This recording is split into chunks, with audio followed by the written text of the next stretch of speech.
Polín. Historias, personajes, lugares.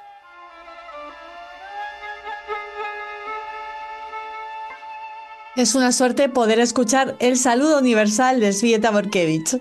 Bueno, hoy va a ser diferente. ¡Anda! Escucha. Muy bien.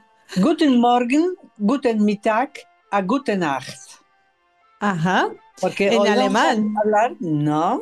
Ah, en Hoy vamos a yiddish. hablar de idiomas, entonces es yiddish. Muy Lo que pasa bien. es que estoy un poco confundida porque en otro sitio encontré una versión diferente. Guten Morgen, guten Nachmittag, und gut Abend. Wow. ¿Cuál de ellas es La correcta? verdadera. Quizás las ambas, porque una es de una región de Europa Oriental y otra es de otra región, ¿verdad? Puede ser. Ujú. Bueno, nos lo podrían aclarar nuestros oyentes. Ya saben que nos pueden escribir a redacción@radiosefarad.com a la atención del Svieta Borkevich o de Polín y aclararnos este aspecto tan interesante. Igualmente precioso suena el yiddish, que yo, claro, como no conozco el idioma, he confundido con el alemán. Que me perdonen los yiddish parlantes. ¿Y por qué hablamos en yiddish? ¿Por qué nos hablas del yiddish? Porque dentro de muy poquito, el 21 de noviembre, se inaugurará en Varsovia, en el Museo Polín, una exposición muy especial, titulada El poder de las palabras. Es una exposición organizada por Polín y en colaboración con el Museo Judío de Praga. Como todavía no he visto la exposición, pero me parece muy interesante y creo que la veré en el mes de diciembre, entonces aprovecho el material que publica la página para que hablemos un poquito de este tema, de cómo será esta exposición y por qué se hace. Porque dicen que la pregunta que nos planteamos hoy es: ¿qué idioma hablan los judíos y las judías? ¿No? ¿Y cómo suena el yiddish, que estaba tan presente en las calles polacas antes de la guerra y hoy es prácticamente invisible, casi invisible, ¿no? ¿Y qué lo une con el hebreo, el judeo árabe, el judeo persa, el ladino? Todas estas preguntas nos podremos plantear y encontrar respuestas en la nueva exposición temporal que se abrirá después dentro de muy pocos días. Eh, el- Se presentarán todas las lenguas que han acompañado a los judíos de todo el mundo a lo largo de los siglos, porque era una comunidad que vivía dispersa y estas lenguas fueron un espacio para el desarrollo de su cultura, para el continuar, ¿no? Así que la exposición hablará de la comunicación cotidiana, de la identidad religiosa, social, local, eh, y lo más importante, que la fuerza que daba el idioma original, el hebreo, que daba una especie de continuidad religiosa y también cultural, ¿no?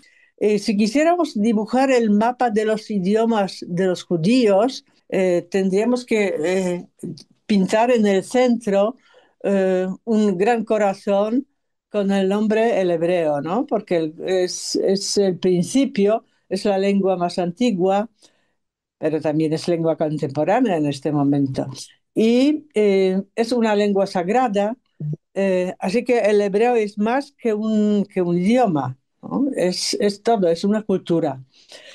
Aunque hubo una época, una larga época que duró siglos, que el hebreo no se utilizó en la calle, en el lenguaje cotidiano, pero perduró como el idioma de oración, de los rituales, de los textos sagrados. Podemos decir que durante 2000 años siguió siendo un idioma vivo eh, en la vida espiritual, ¿no? Y era también portador de tradiciones, de la identidad judía, porque el hebreo es un idioma, sobre todo un idioma sagrado, unido profundamente a la Torá, que según la tradición fue transmitida precisamente en este idioma, ¿no? Y luego, después de la destrucción del templo, el estudio de la Torá y el comentario fueron el fundamento de la continuidad del judaísmo, ¿no? Y además, otra cosa importante, la tradición atribuía a las letras hebreas un poder divino, ¿no? Los cabalistas creían que las letras hebreas habían participado en el acto de la creación del mundo. Las inscripciones en hebreo adornaban sinagogas, objetos de culto, amuletos. Los versículos aparecían en muchos elementos del espacio religioso en aquellos tiempos donde en la gente entre sí no hablaba este idioma, ¿no? Y en esta exposición se hablará de la historia del hebreo y también del renacimiento de hebreo. O sea, en los siglos XIX-XX, que cuando poco a poco empezó a utilizarse en la esfera no religiosa, eh, primero como idioma de la literatura y la prensa, porque aparecieron periódicos escritos en hebreo y también libros, literatura, y luego se convirtió en el idioma cotidiano del Estado judío, ¿no? Pero aún Ben Yehuda, que nació en el año 1858 cerca de Vilna, en Luzhniki, no había llegado a Palestina, porque eh, aunque él siempre había soñado con hacer del hebreo la lengua de los judíos, ¿no? Era famosa su frase, hebreo, habla hebreo, y en el año 1881, cuando se casó, se fue por un camino muy complicado por Constantinopla, Rumanía, el Cairo, llegaron a Jaffa y, y ahí formó su familia, ahí nacieron sus hijos y todos empezaron y él empezó a recuperar el idioma y toda la familia participó en estos primeros intentos, ¿no? De introducir el hebreo en la vida en Israel, entonces todavía Palestina. Pero como Polonia es el país donde vivían los judíos que utilizaban el yiddish, volvamos a Polonia, porque para los polacos decir que alguien habla en lengua judía o habla en judío, nosotros solíamos pensar, pues si habla judío es que era yiddish, ¿no? Porque eran los judíos polacos hablaban yiddish. Normalmente incluso en la literatura encuentras expresiones, dicen, este habla judío, no, háblame en judío. O, pues se trataba normalmente de yiddish, ¿no? Pero hay muchas lenguas judías, ¿no? Los judíos y las judías al emigrar y establecerse en diferentes partes del mundo, creaban sus lenguas que mezclaban influencias de las lenguas locales, elementos del hebreo, palabras, formas gramaticales, pero mantuvieron el alfabeto hebreo. Porque el alfabeto de hebreo se utilizaba para la escritura. Y así nacieron, entre otros, el judeo árabe, judeo persa, el ladino, el yiddish, por ejemplo, el judeo italiano también. Y así que gracias a eso, las comunidades judías solían ser multilingües, porque en los rituales se utilizaba el hebreo. En la vida interna en la comunidad se utilizaba el idioma local, o sea, el cual creado el judío cotidiano, digamos, ¿no? Y en los contactos con el entorno no judío se utilizaba el idioma local, etcétera. Entonces, esto influyó en la gran sensibilidad y gran talento de los judíos en cuestiones lingüísticas o de aprender lenguas. Entonces los judíos solían, por ejemplo en Polonia, por lo menos hablaban yiddish y hablaban polaco, ¿no? Y hebreo pues en la sinagoga. Así que en esta exposición también se hablará mucho de estos temas. Eh, También se mencionará diferentes, eh, cómo se entremezclan los idiomas, cómo se influyen mutuamente, eh, cómo funcionan en los momentos de encuentros y los desencuentros, ¿no? Y en la cultura global general. Por ejemplo, la exposición invitará también a conocer el alfabeto hebreo, porque las letras hebreas tienen eh, incluso viéndolas son interesantes, ¿verdad? Parecen algo misterioso. Y entonces en esta exposición se aprenderá a verlas, a Ujú. escucharlas y a escribirlas. ¡Ay, qué bien! ¡Ay, qué Y bonito! me interesa mucho saber cómo va a ser esto de zambullirse en espacios llenos de letras, sonidos, sentidos y acercarse a a la cultura judía y a descubrir huellas del hebreo o del yiddish del idioma polaco. Y Ujú. también del polaco en hebreo, en yiddish había muchas, ¿no?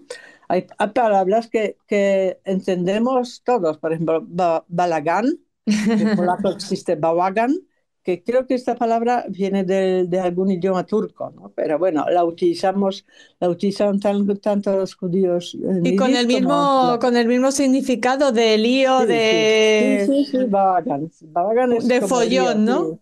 sí, sí, Ujú. sí. Y luego Belfer, por ejemplo, Belfer era un profesor, un maestro en la escuela. Lo decimos en polaco y todo el mundo entiende de qué se trata. Cimes, cimes es algo muy sabroso, ¿no? Y se utiliza en polaco también. Bajor, viene de bajur, de niño, ¿no? Bajor. Aunque en el polaco se dice, Bajor es un niño muy travieso, muy pesado, ¿no? Reibach, también existe esta palabra. Szaber, que es robo, robar, szabrownicy. Szaber es robar, ¿no? Szaber, robos. Schmonces, que son como historietas de humor. Shiksa, que es una muchacha, o algo estrefne, ¿no? También habrá una parte de la exposición que mostrará objetos originales relacionados con los distintos capítulos de la historia de los judíos. Por ejemplo, lápidas judías con epitafios griegos, que son del siglo primero antes de Cristo. O, por ejemplo, un cuenco babilónico con inscripciones arameas del siglo II después de Cristo, o un vestido sefardí para la Torá, eh, o las cortinas decorativas que protegen el arca sagrada, con los rollos de la Torá del siglo XVIII. Esas cosas muy pocas se conservaron en Polonia, pero las hay en los museos, las guardan. Eh, y luego habrá muchas reproducciones y luego habrá un manuscrito abierto, iluminado, que se podrá comentar, en los impresos antiguos, así todo lo que también todo lo que se refiere a la cultura visual judía más moderna, como prensa, carteles, libros, etcétera, ¿no? Y también habrá cosas del arte contemporáneo, o sea, la continuidad cultural de la cultura judía que sigue siendo una cultura que crece, ¿no? Que se desarrolla. Va a haber algunos artistas cuyos nombres son conocidos, por ejemplo, Mordecai Ardon, Moshe Kastel y de Polonia Mónica Krajewska o Eva Gordon. Y también se presentarán dos obras creadas especialmente para esta exposición.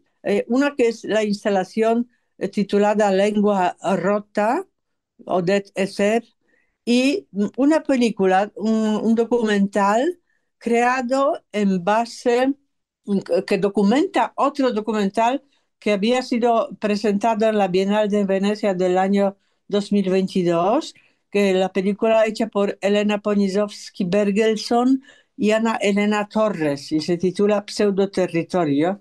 Al parecer es un proyecto muy interesante que por supuesto quiero ver.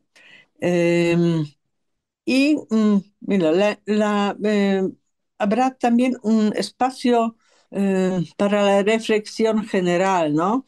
Va a haber talleres, va a haber conversaciones con gente que nos puede aportar muchas informaciones de mucho valor, ¿no? Habrá de todo, ¿no? Yo estoy impaciente por ver la exposición. Yo la veré en diciembre. De todas formas, yo creo y creo que no me equivoco, que Polonia es uno de los países, si no el país que más hace por salvar la cultura judía de la Europa central y oriental, ¿no? Porque lo que hace el Museo Polín, las exposiciones que nos ofrece y toda la exposición fija que tiene, pues yo creo que esto es muy, muy importante para que el mundo no se olvide de la cultura de los judíos de Europa Oriental y Central de antes de la guerra. Estaremos siempre agradecidos al Museo Polín y a ti, Elżbieta Borkiewicz, por contarnos siempre esas historias que tanto nos interesan en castellano, en polaco, también ya has visto en un poquito de yiddish. Te esperamos la semana que viene. Muchísimas gracias. Gracias.